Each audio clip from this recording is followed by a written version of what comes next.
Hello, I'm Mark and welcome. As usual, this channel I talk about conspiracy theory, horror, mystery, true crime, and unsolved mystery. And in this video, I'm going to discuss about a creepy case of Anneliese Michel. If you are a mystery lover, I guess, the name of Anneliese Michel is very familiar on your ear. And the exorcism of Emily Rose movie is based on the true story of Anneliese Michel. But if you don't know who is she, I will tell more detail about her. One of the rare cases where there is a problem related to mystical but God punishment. But before we jump into the topic, I only want to remember it to you because this is quite scary because she was possessed by 6 demons. So, let's start. Anneliese was born in Bavaria, Germany on September 21 in 1952. And at the age of 16 years in 1968, Anneliese first fell unconscious, and on the same night she felt something pressing her chest so hard and difficult to get up. On August 1969, the same thing happened again. Anneliese's mother called her family doctor, Dr. Volt, and a neurologist named Luffy to examine Anneliese. Dr. Lucy did a CT scan of Anneliese's brain, but after the result came out, there was no problem with Anneliese's brain, so Anneliese is okay. From 1968 to 1972, a similar incident had occurred 4 times. So Anneliese fainted and had seizures because at the first examination, the doctor concluded that Anneliese only had seizures. Anneliese was given several medicines to drink regularly. The medicines are anticonvulsant and Delatrin. And every time Anneliese had her brain checked with a CT scan, there was nothing wrong with her brain and everything was normal. In 1973, she was 20 years old. Mysterious things began to emerge and affect her. Anneliese started to hear knocking sound at night when she was asleep, but not only Anneliese heard it, but her siblings also heard. She often heard voices whispering that she was going to hell. And her mother found Anneliese staring at the statue of the Mother of Mary for a very long time with a worried face and all black eyes. Her mother also said that Anneliese's hand had changed as if they had large sharp claws. To Dr. Lutfi, she often said shows the devils and described the shape of their faces. Anneliese said that there are devils on her body. Anneliese and her family also said that they often had the smell of burning trash suddenly. Because strange and mysterious things began to appear, Anneliese's mother decided to talk to a church official around her home to make sure what had happened to Anneliese and her home. And finally, they made the father out as a pastor. On November 1973, Anneliese met a psychiatrist who diagnosed her with neurological disease or possibly epilepsy. Then he gave her the medicine Trigatol, a medicine that is stronger than anticonvulsant and Delatrin. That same year, Anneliese began to experience severe depression and had thoughts of committing suicide.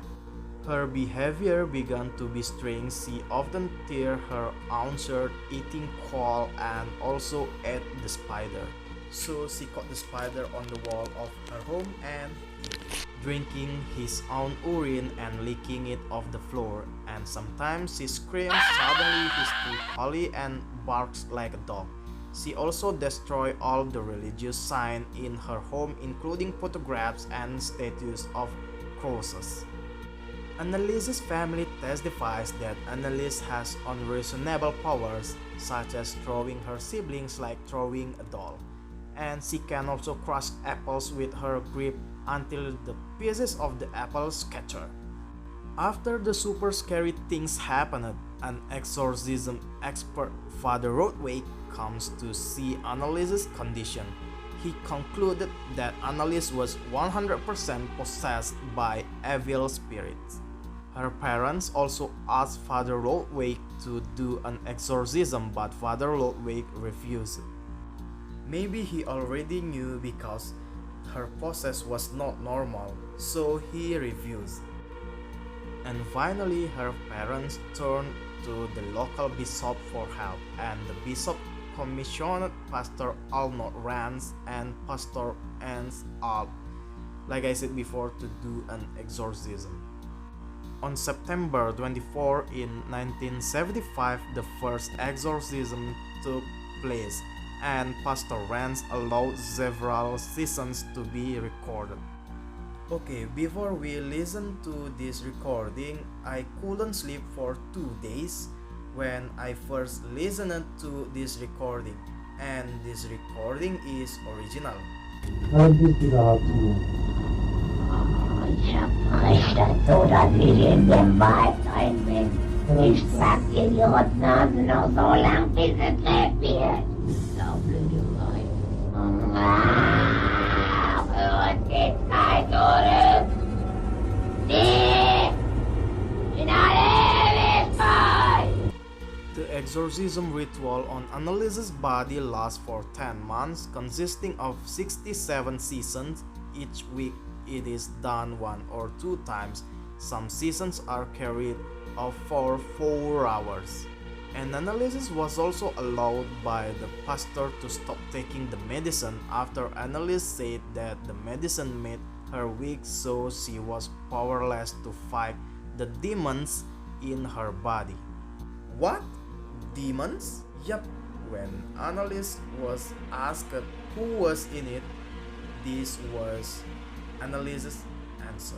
Wer ich, der Judas, und der Nero, der Kain und der Hitler. 5 Stimmen. Das ist der 6. Oh, den haben wir gelogen. Den habt ihr dazu gelogen. And one of the demon is Flashman. In one of the exorcism sessions, Anneliese was able to explain in detail about the Flashman, which is a pastor in 500s who was kicked by the crowd because of his bad treatments. These things shocked her parents and the 2 of pastors.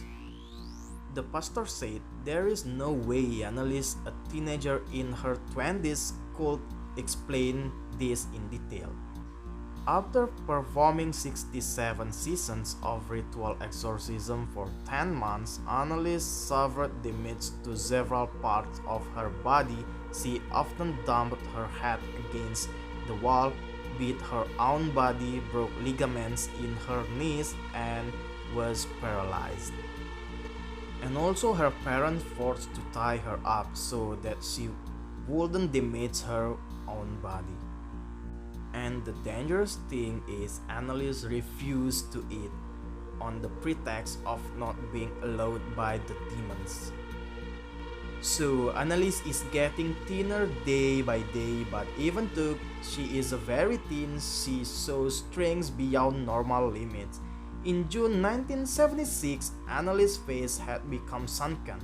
She also did not want to see a doctor even though she had a high fever. At the end of that month, June 30, an exorcism ritual once again performed, but she just said please forgiveness, and to her mother she said, "Mom, I'm afraid." In the morning she was found dead by her family on July 1 in 1976. According to an autopsy, Anneliese died from severe dehydration and malnutrition, weighing only 34 kilos when she died at the age of 23. So like I said before, this Anneliese Michel case is related to mystical thing but can go to court.